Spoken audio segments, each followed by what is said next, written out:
अस्सलाम वालेकुम। आज मैं जा रहा हूँ लाहौर से स्कर्दू। बाय एयर सफ़र है, बड़ा ही ज़बरदस्त सफ़र है। किसी ज़माने में 28-30 घंटे का ये सफ़र किया हुआ है, लेकिन अब ये माशाल्लाह से 1 घंटा 10 मिनट में हो जाता है। और अभी सुबह के 6 बजे हैं। सुबह 6 बजे की हमारी फ़्लाइट थी, 15-20 मिनट लेट है और मैं दुआ कर रहा हूँ 10 मिनट और लेट हो जाए, क्योंकि ज़रा लाइट ज़रा आ जाएगी तो फिर जो है वो हमें व्यूज़ कैप्चर करने में आसानी रहेगी। तो अभी बोर्डिंग हो गई है और उसी लाइन में हम लगे हुए हैं। इस टूर में मेरा प्लान ये है कि हम स्कर्दू भी फिरेंगे और समुंदा भी फिरेंगे, लेकिन हम ऑटम में फिरेंगे। स्कर्दू वैसे मैंने पहले कवर किया हुआ है, लेकिन वो मैंने किया था जून में। लेकिन ऑटो में क्योंकि इसकी इंटायरली डिफरेंट फील होती है, तो मैं इसलिए हमजा थोड़ा लेट जा रहा हूँ। और अभी इंशाल्लाह चल के देखते हैं, अच्छी सी फुटेज कैप्चर करते हैं। और मज़े की बात यह है कि स्कर्दू गिलगित रोड बन चुका है, लेकिन अभी हम जाएंगे लाहौर से। दुआ करेंगे बादल शादल पीछे हों और नांगा पर्वत की जो है वो हम कैप्चरिंग अच्छी सी कर लें। और स्कर्दू एयरपोर्ट आपने पहले भी देखा था, लेकिन थोड़ा सा आपको फिर दिखा देंगे, तो मेरे साथ रहिए।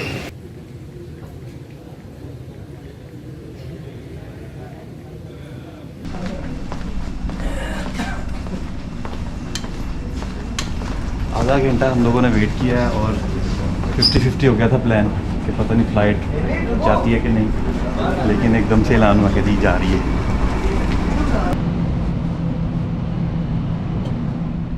फ़्लाइट 35 मिनट लेट है और मैं चाह भी यही रहा था, क्योंकि अभी सुबह का वक्त है और सूरज पूरी तरह से निकल आए ताकि वीडियो इजीली बन सके।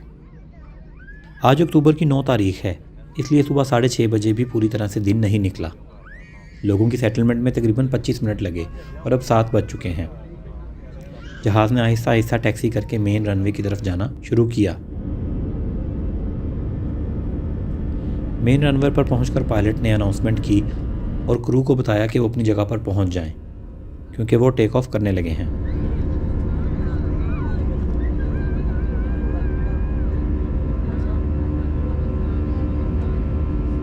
माशाल्लाह सूरज निकलने का नज़ारा भी दिल फरेब है।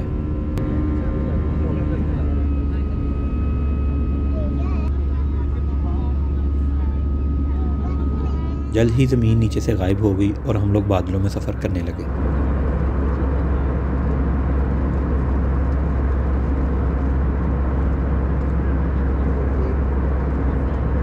जहाज़ बादलों के नहायत दिलकश पैचेज में से गुजर रहा है।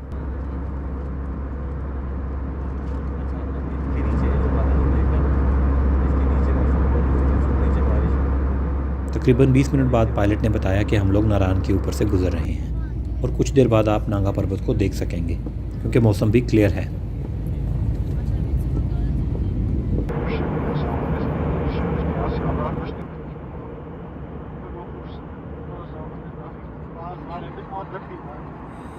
नांगा पर्वत का ये पहाड़ दुनिया का 9वां ऊंचा तरीन पहाड़ है। इसको सर करना नहायत ही मुश्किल है, इसलिए इसको किलर माउंटेन भी कहा जाता है।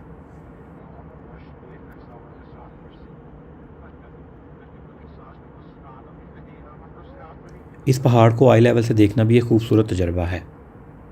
इस पहाड़ का ज़्यादातर हिस्सा बर्फ़ से हमेशा ढका रहता है। साथ ही ब्रेकफास्ट सर्व किया गया, जिसमें एक चीज़ सैंडविच और स्वीट पाई शामिल था, जबकि चाय या जूस की चॉइस आपकी अपनी होती है।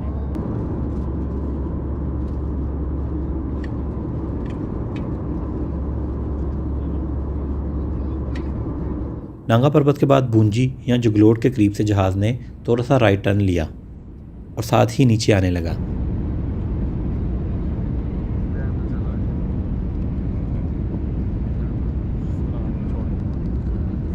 पहाड़ों का ऊपरी हिस्सा बर्फ़ से ढक चुका है, जबकि प्रॉपर बर्फबारी का सीज़न अभी शुरू होना है।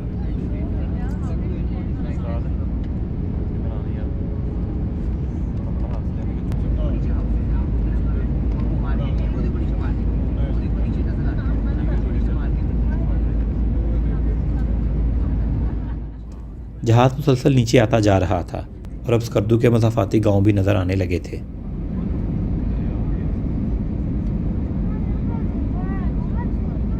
लैंडिंग से पहले जहाज़ दरियाए सिंध से गुजरता है, क्योंकि स्कर्दू एयरपोर्ट इसके करीब ही वाक़या है।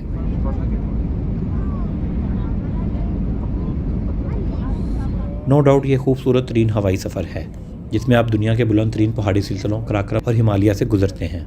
इस्लामाबाद से हुकूमत एयर सफारी भी करवाती है, जिसमें इस एरिया को ज़्यादा एक्सप्लोर किया जाता है।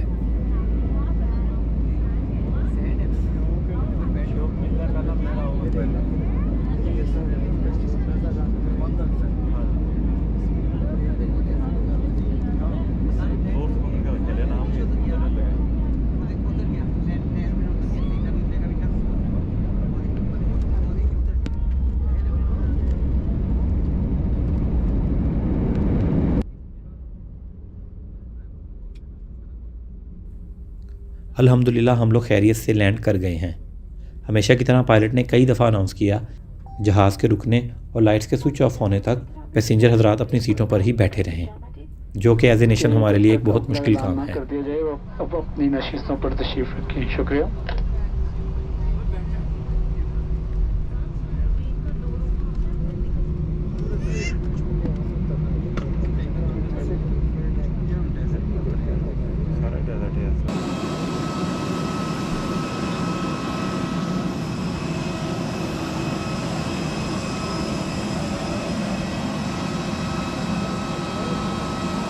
स्कर्दू एयरपोर्ट का नज़ारा बहुत ही खूबसूरत है और जैसे ही लोग जहाज़ से बाहर निकलते हैं तो वो कैमरा या मोबाइल से तस्वीरें लेने लगते हैं और हाल ही में इसे इंटरनेशनल एयरपोर्ट का दर्जा दे दिया गया है।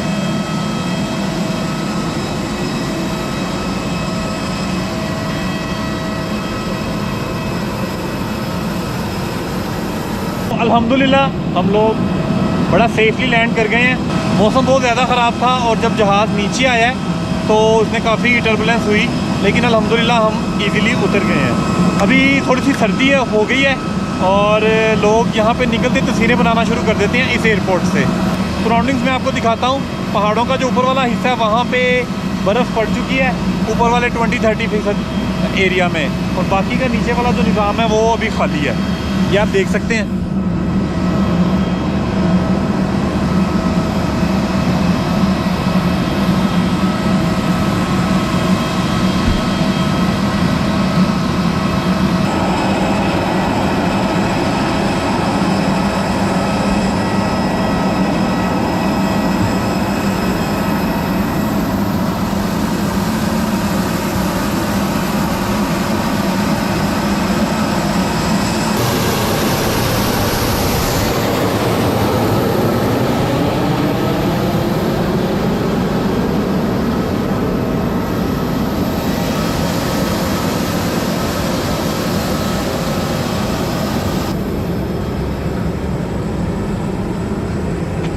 पिछले 2 दिन से फ़्लाइट कैंसिल हो रही थी और अल्हम्दुलिल्लाह आज फ़्लाइट हो गई है, लेकिन हमारी आज पहली थी, हमें वेट नहीं करना पड़ा और उम्मीद करते हैं कि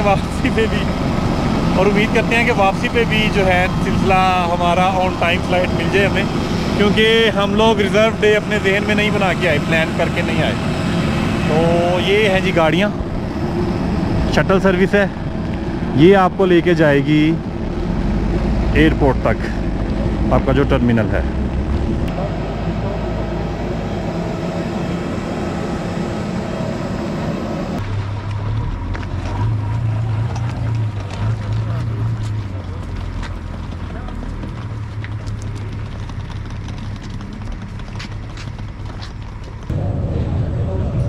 शटल के बाद हम लोग बेल्ट पर पहुंचे, अपना सामान पकड़कर स्कर्दू शहर की तरफ रवाना हो गए, जो यहाँ से तकरीबन 15 किलोमीटर दूर है। और अगर आप हुंजा वैली का प्रोग्राम बनाना चाहते हैं तो मुकम्मल तफसीलात के लिए यहाँ क्लिक करें, और अगर दरिया हुंजा पार करना चाहते हैं हुसैनी ब्रिज के थ्रू तो इस एडवेंचरस एक्सपीरियंस के लिए यहाँ क्लिक करें। ट्रिप ऑन ट्रिप पे मेरे साथ रहें, मेरे चैनल को सब्सक्राइब करें।